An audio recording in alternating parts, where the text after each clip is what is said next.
আব্বা আমার 200 টাকা দাও। 200 টাকা লাগবো? আচ্ছা।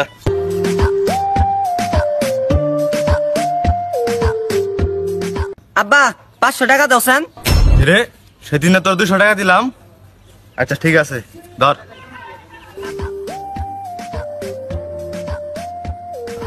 আসসালামু আলাইকুম বড় ভাই। ওয়ালাইকুম আসসালাম। তোমার শরীরে কি অবস্থা বড় ভাই? ভালোই। আমার শরীরের কি অবস্থা, কি হবো? না মানে সকালবেলা তোমার ছেলে আইছিল, তোমারও সুগার কথা কয়ে আমার 10,000 টাকা নিয়ে গেছে। তাইলে তোমার শরীরের এখন কি অবস্থা? না মানে হালকা একটু অসুস্থ ছিলাম, সর্দি জ্বর তো, তবে এখন ভালো আছে। ঠিক আছে পলাশ ভাই, তাহলে বাসায় যাই রেস্ট নাও গা। ঠিক আছে যাই। বুঝলাম না কিছু। ছেলে আমার কালকেও 200 টাকা নিছে, আজকে আমার 500 টাকা নিছে, আবার রাসেলের দোকানে আমার অসুখের কথা 10,000 টাকা নিয়ে গেছে। তুই এত টাকাতে কি করে? দেখি আগে বাড়ির যায় আগে। ইস আরে গেলাম রে, আরেকটা ম্যাচ।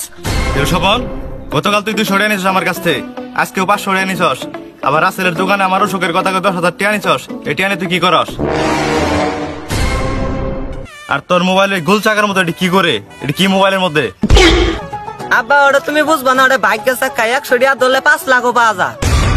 তার মানে আমার কাছ থেকে তুই জেলে টিয়া আনিস, তুই মোবাইলে জোয়া খেলায় ঠস?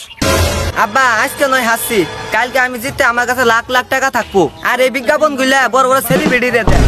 আরে যদি জোয়া খেলায় ইনকাম করেন কেন নি? বড় বড় সেলিব্রিটি রে, ব্যবসায়ী রে, ক্রিকেটাররা এর অ্যাডভাইস করে নি না জোয়া খেলায় টাকা কামাই করলো নি। তুমি এলে বুঝবা না আব্বা, তুমি আমার মতো খেলার দাও সেন, বেশি পেশাল বারো কেত। এই জুয়া মাদকের মতোই খারাপ নেশা, ধ্বংস হওয়া পর্যন্ত তোর ছাড়বো না। আর তুই জানোস এই জুয়ার জন্য কত মানুষের সংসার ভেঙে গেছে? আর এই জুয়া যারা খেলাবো মিছে কথা কথা পেশা হয়ে যাবো গা। আর এই জুয়া যারা খেলে নানান অজুহাত দিয়ে মানুষের কাছ থেকে টাকা নেয়, আজকে বইয়ের অসুখ, কালকে বাপের অসুখ। আর তুই এই যাবত জুয়া খেলে কত টাকা হারছস? আব্বা হবে তো 15-20 হাজার। তুমি চিন্তা করো না সেন, আমি একদিন এই 5 লাখ টাকা তুইলাম, গেলাম গা আমি। এই দাঁড়া, বাপ তুই না আমি, তুই আমার থেকে বেশি বুঝস? এই শোন, জুয়া খেলা কিন্তু সংসার করা যায় না, সংসার ভাঙে জায়গা। তুই যদি আমার জুয়া খেলিস তোর অবস্থা খারাপ আছে। আব্বা তুমি এলে কি কইতাছ? শোন বাবা, টাকা পয়সা কামাই করে চাইলে জুয়া খেলায় কামাই করা লাগে না, হালাল পথে পরিশ্রম করে কামাই করা যায়। শোন বাবা, আমার বাবার বেশি সম্পত্তি নাই, যতটুকু আসলে আমার অতটুকু দিয়ে গেছে। আর তুই যদি জুয়া খেলাস আমার এতটুকু থাকবো না। আর তুই যদি জুয়া খেলা বাদ না দেস, তুই আমার বাড়ি ছেড়ে চলে যাবি, তোর মতো বলে আমার দরকার নাই, যা। আর তুই কোনটা পয়সা নিবার চাস, জুয়া নাকি আমার বাড়ি? আর তুই যদি আমার বাড়ি থাকবার চাস তাহলে এখন এই গেম ডিলিট কর।